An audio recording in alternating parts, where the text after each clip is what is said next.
तनु competitive classes के इस YouTube channel पे आप सभी का बहुत बहुत स्वागत है। आज के इस वीडियोज में हम लोग देखने वाले हैं एसएससी एमटीएस क्या होता है, फॉर्म भरने से लेके सिलेक्शन तक पूरा कंप्लीट जानकारी, syllabus, exam pattern, qualification, age, salary, काम क्या होता है, प्रमोशन क्या होता है, जॉब कहाँ पे मिलता है, जॉब में क्या करना पड़ता है, सारा कुछ हम लोग डिटेल से समझेंगे। तो आप लोग सभी को ही बिना वीडियोज को स्किप किए हुए कंप्लीट वीडियोज को देखिएगा, एक एक पॉइंट का जवाब आपको खुद ब खुद मिल जाएगा। आइए सबसे पहले समझते हैं ये एसएससी क्या होता है। एसएससी होता है स्टाफ सिलेक्शन कमीशन, कर्मचारी चयन आयोग। ये एक संस्था है जो भारत सरकार के ग्रुप बी और ग्रुप सी के अलग अलग पोस्ट के लिए एग्जाम कंडक्ट करवाती है। उसमें जो होता है 10th लेवल पर जो वैकेंसियाँ आती है वो एमटीएस और हवलदार का आता है। तो इस वीडियोज में वही हम लोग एमटीएस और हवलदार के बारे में समझेंगे। सबसे पहले एमटीएस के बारे में समझते हैं, मल्टीटास्किंग स्टाफ। सबसे पहले हम लोग ये देखते हैं कि जॉब लगने पर जो है काम किस विभाग में करना होता है। सर, केंद्रीय मंत्रालय में काम करना होता है, जैसे गृह मंत्रालय हो गया, वित्त मंत्रालय हो गया, रक्षा मंत्रालय, शिक्षा मंत्रालय, श्रम एवं रोजगार मंत्रालय आदि, ये सब। इसके बाद जो है जैसे केंद्रीय विभाग ऑफिस हो गया, आयकर विभाग हो गया, डाकघर हो गया, भविष्य निधि कार्यालय हो गया, रेलवे मंत्रालय हो गया, एजी ऑफिस हो गया, केंद्रीय विद्यालय हो गया, केंद्रीय सचिवालय, सरकारी हॉस्पिटल्स, ये सब में क्या होता है, काम करना होता है। ये सब में जो भी आपका एमटीएस रहते हैं, मल्टीटास्किंग स्टाफ रहते हैं, वो एसएससी के थ्रू ही सेलेक्ट होकर के क्या होते हैं, जाते हैं। ठीक ना। अब हम लोग समझते हैं कि पोस्टिंग कहाँ कहाँ होता है। सर, तो ये ऑल ओवर इंडिया का जॉब है। तो आपका पोस्टिंग जो है कहीं भी हो सकता है, उत्तर भारत में, पूर्व भारत में, पश्चिम भारत में, दक्षिण भारत में, मतलब आपका पूरे ओवरऑल इंडिया में कहीं पर भी आपका क्या हो सकता है, पोस्टिंग हो सकता है। अब आगे हम लोग समझते हैं कि एसएससी एमटीएस में काम क्या करना पड़ता है। सर, जब जॉब मिलेगा तो काम क्या करना होगा।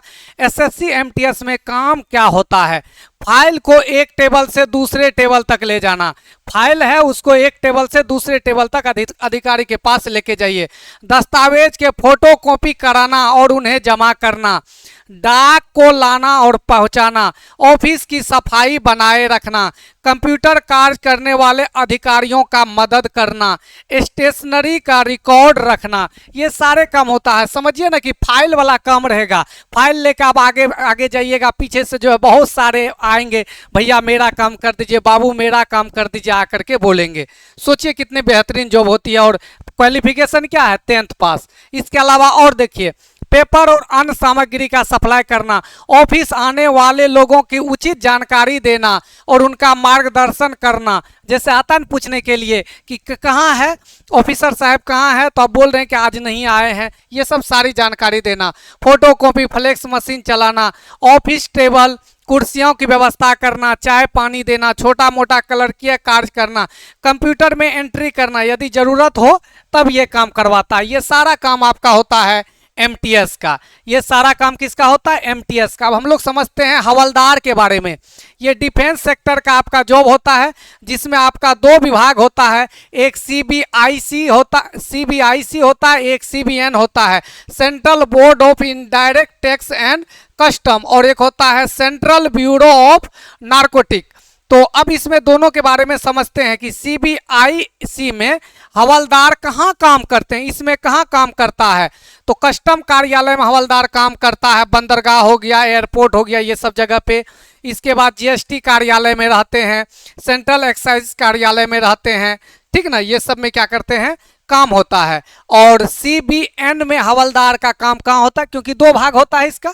दूसरा वाला भाग में मादक पदार्थ पर नियंत्रण कार्यालय में होता है, अफीम की खेती पे निगरानी रखता है, नारकोटिक्स से जुड़े क्षेत्र का निरीक्षण और गश्ती लगाता है, घूमते फिरते रहता है। ये आपका हो गया। ठीक ना। चलो, हवलदार का काम क्या होता है। अब हवलदार का काम क्या होता है, क्योंकि ये 10th लेवल पे दो वैकेंसियां आती है, एक आपका एमटीएस, एक आपका हवलदार, दोनों का वैकेंसियां एक साथ ही आती है। ठीक ना। अब आप किसके लिए भरिएगा वो आप पे डिपेंड करेगा, वो पोस्ट सिलेक्शन करते वक्त आपको भरना पड़ेगा। ठीक है। अब देखिए हवलदार का क्या काम होता है, सीमा शुल्क और कर चोरी के मामले में निगरानी रखना। मतलब कोई टैक्स की चोरी कर रहा है तो उसका जानकारी, गुप्त सूचना पहुंचा देना अधिकारी तक कि वो फलना कंपनी वाला जो है टैक्स की क्या कर रही है, चोरी कर रही है।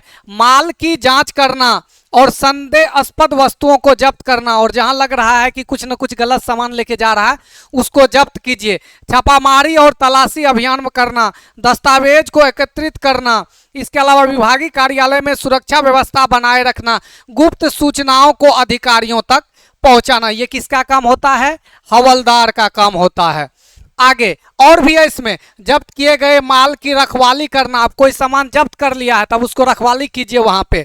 जरूरत पड़ने पर गवाह को सुरक्षा में मदद करना, जरूरत पड़ेगा तो जो गवाह रहेगा उसको सुरक्षा भी आप ही दीजिएगा, ठीक है, ये हवलदार का काम है। सुरक्षा और निगरानी, जब्ती और तलाशी ऑपरेशन में सहयोग, दस्तावेज में सहयोग, सीमाई इलाकों में चेकिंग के दौरान भी, कानूनी मामलों में भी सहयोग करना है, अफीम की खेती में निगरानी करना, ठीक ना, ये आपका काम होता है।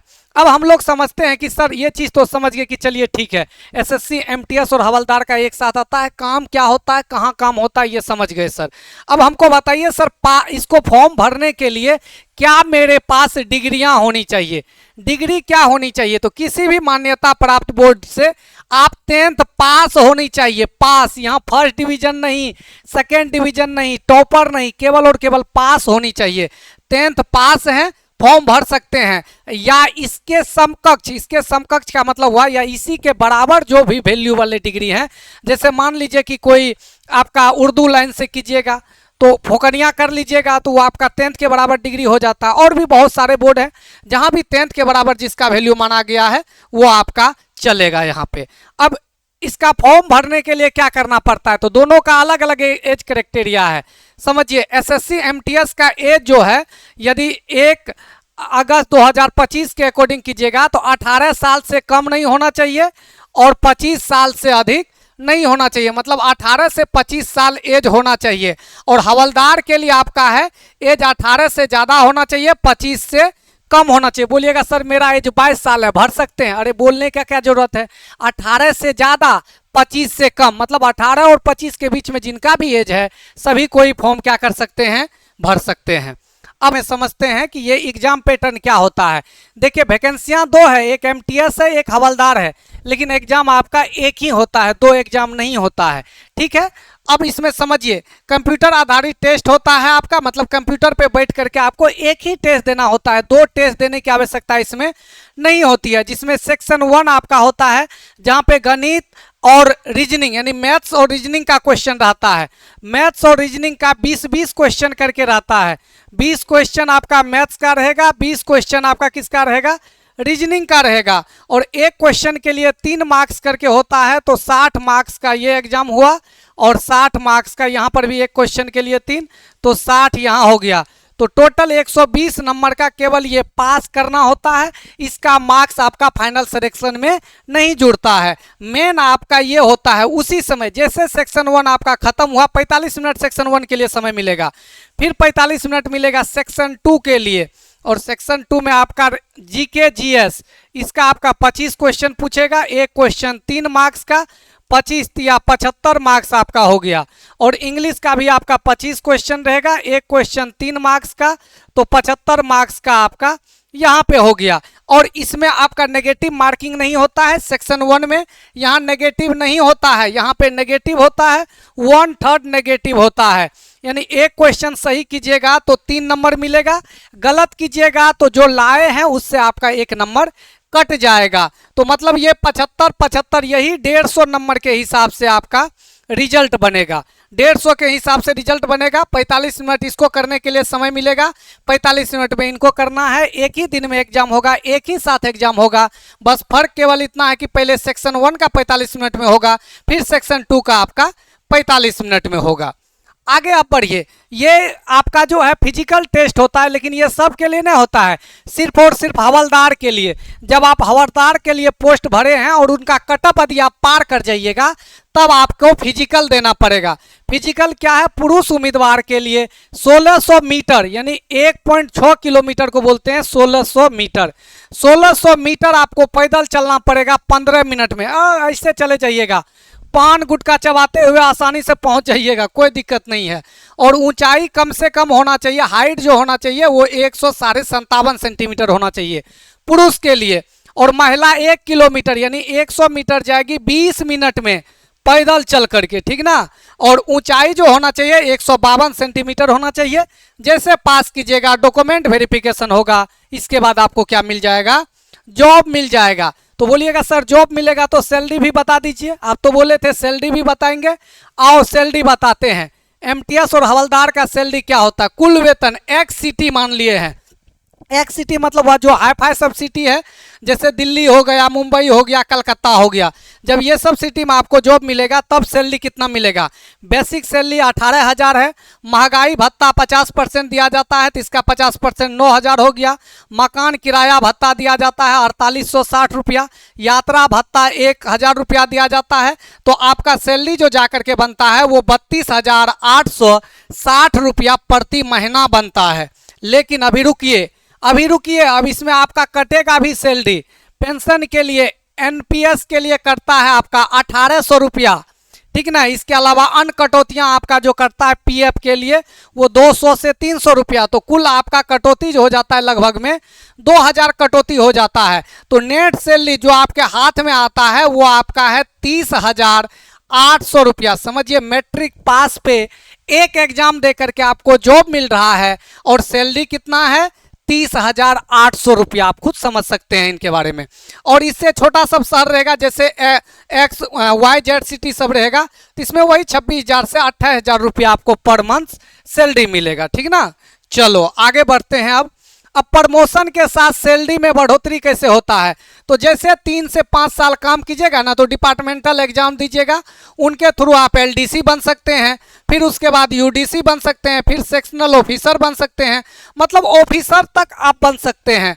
और जैसे पे लेवल आपका बढ़ता है तो आपकी अच्छी खासी सैलरी भी बढ़ेगी। जैसे अभी 7वां वेतन लागू है, जैसे 8वां वेतन आएगा ऑटोमेटिक बात है कि सबका सैलरी इंक्रीज होगा, तो सैलरी इंक्रीज होता है।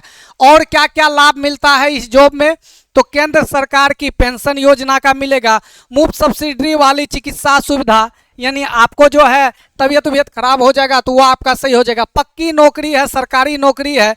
इनके अलावा यात्रा भत्ता मिलेगा, बच्चों की शिक्षा में सहायता मिलेगा, समय पर वेतन और भविष्य निधि, ये सब सारा कुछ आपको इसमें मिलने वाला है एमटीएस में। अब बात कर लेते हैं कि सर परीक्षा में पूछा क्या जाता है। वो तो पीछे भी हम डिस्कस किए, क्या पूछा जाता है, मैथ्स पूछा जाता है, रीजनिंग पूछा जाता है, जीके जीएस पूछा जाता है और इंग्लिश पूछा जाता है। इसका 20-20 क्वेश्चन करके रहता है, 20 क्वेश्चन मैथ, 20 क्वेश्चन रीजनिंग और 25 क्वेश्चन आपका जीके जीएस और 25 क्वेश्चन आपका इंग्लिश का। थोड़ा डिटेल में सिलेबस को समझते हैं। गणित में क्या क्या पूछा जाता है, पूर्णांक के बारे में यानी नंबर संख्या के बारे में, दशमलव भिन्न के बारे में, नंबर सिस्टम, परसेंटेज पूछता है, profit and loss, discount, simple interest, compound interest, average, ratio and proportion, time and work, time speed and distance. इनके अलावा क्षेत्र मिति पूछता है और आपका डीआई पूछा जाता है, ठीक ना। ये मैथ्स का सिलेबस हो गया। रीजनिंग में क्या क्या पूछता है, English alphabet, number series, coding, decoding, analogy, odd man out, direction, distance, blood relation, classification, database, logical question, puzzle पूछा जाता है। इनके अलावा मिरर और water image, figure series, counting of figure, ये आपका रीजनिंग का सिलेबस हो गया। अब हम लोग बात करते हैं कि ये जीके जीएस में क्या क्या पूछा जाता है। तो करंट अफेयर्स आपका पूछेगा, राष्ट्रीय और अंतर्राष्ट्रीय यानी देश और विदेश से आपका रिलेटेड क्वेश्चन रहता है। इतिहास, भारत का इतिहास, भारतीय संविधान, भूगोल जिसमें भारत और विश्व दोनों का भूगोल पूछता है। इसके अलावा विज्ञान में आपका मूल तथ्य आपका पूछता है, फिजिक्स से, केमिस्ट्री से, बायो से, खेल, पुरस्कार और सम्मान, सरकारी योजना, पुस्तक और लेखक, महत्वपूर्ण दिवस, भारतीय संस्कृति, समान अर्थशास्त्र, बेसिक इकोनॉमिक्स, इससे क्वेश्चन आता है। इसके अलावा इंग्लिश में जाइएगा, वोकेबलरी से क्वेश्चन आपका आता है, पर्यायवाची और विलोम्स यानी सिनोनिम्स और एंटोनिम्स का क्वेश्चन आता है, सेंटेंस इंप्रूवमेंट का, इरर स्पॉटिंग का क्वेश्चन आता है, फिल इन द ब्लैंक्स आता है, sentence arrangement, reading comprehension, grammar से जैसे वर्ब हो गया, एग्जेक्टिव हो गया, प्रोनाउन हो गया, वन वर्ड सब्स्टिट्यूशन पूछता है। इनके बाद वर्ड ऑर्डर इन सेंटेंस, मतलब शब्द को सही अर्थ के साथ आपको अरेंज करना होता है। ये सारा कुछ आपका इंग्लिश में पूछता है। अब बोलिएगा सर तो इनकी वैकेंसियां कब आ रही है, यदि दिख रहा है तो अच्छी बात है, नहीं दिख रहा है तो उससे भी अच्छी बात है कि हम आप लोग को दिखा देंगे। मल्टीटास्किंग स्टाफ का एसएससी कैलेंडर के हिसाब से इनकी वैकेंसियां आनी है 26 तारीख महीना 6 2025 को। इस दिन से फॉर्म भराई आपका शुरू हो जाएगा और फॉर्म जो भरा जाएगा वो 24 तारीख महीना 7 2025 तक फॉर्म भरा जाएगा और एग्ज़ाम होना है सितंबर अक्टूबर में। एग्ज़ाम इसका कब होना है? सितंबर अक्टूबर में। तो अभी हम लोगों के पास अच्छा खासा टाइम है। जो भी 10th पास हैं वो आसानी से इस फॉर्म को भरने के लिए एलिजिबल यदि हैं तो तैयारी में लग जाइए। बोलिएगा सर तैयारी कहाँ से करें, तैयारी कहाँ से करें सर बताइए। तो तैयारी करने के लिए आप क्या कीजिएगा, गूगल प्ले स्टोर से आप तनु क्लासेस ऐप को डाउनलोड कर लीजिएगा। गूगल प्ले स्टोर में जाइएगा, डालिएगा तनु क्लासेस ऐप। जैसे डालिएगा तो आपका मोबाइल नंबर डाल के रजिस्टर करने का ऑप्शन आएगा। मोबाइल नंबर डाल के रजिस्टर कीजिएगा, फिर बोलेगा आप किस एग्जाम की तैयारी करते हैं, कॉम्पिटेटिव एग्जाम को सिलेक्ट कर लीजिएगा। वहाँ पे आपको दिख जाएगा फाउंडेशन बैच, आप फाउंडेशन बैच ज्वाइन कर लीजिएगा जो बिल्कुल अभी ऑफर में चल रहा है। मात्र आपका 399 रुपये में complete maths, reasoning, GK, GS, current affairs, English, यानी जितना कुछ भी जनरल कॉम्पिटिशन में पूछा जाता है सारा कुछ आपको पढ़ाया जाएगा। तो आप 399 में कोर्स को क्या कर सकते हैं, बाय कर सकते हैं। इनके अलावा भी कुछ ऐसे बात जो आपका एसएससी का कॉमन बात है जिनको छोड़ दिए हैं, जैसे कि एग्जाम सेंटर कहाँ होगा सर, तो 3 एग्जाम सेंटर आप अपने हिसाब से फॉर्म भरते वक्त देंगे, वही 3 जगह में से कोई एक जगह हो जाएगा, पहला बात। दूसरा बात, एज में जो आपको छूट मिलता है जाति के हिसाब से, यदि SC ST कैटेगरी से हैं तो 5 साल का छूट, OBC से हैं तो 3 साल का छूट, ये सब जो छूट मिलता है वो तो आपका मिलता ही मिलता है, ठीक ना। तो ये पूरा कंप्लीट जानकारी था आपका किसके बारे में, SSC MTS के बारे में। यदि फिर भी आप लोगों के मन में कोई भी डाउट रह गया होगा तो आप कमेंट के माध्यम से पूछ सकते हैं, हम एक एक कमेंट को पढ़ करके उनका रिप्लाई करेंगे। बाकी इस वीडियोज को यहीं पिन करते हैं, मिलते हैं हम लोग बहुत जल्द अगले वीडियोज में। तब तक आप लोग अपना ख्याल रखें, स्वस्थ रहें, मस्त रहें, पढ़ाई में व्यस्त रहें। Bye bye.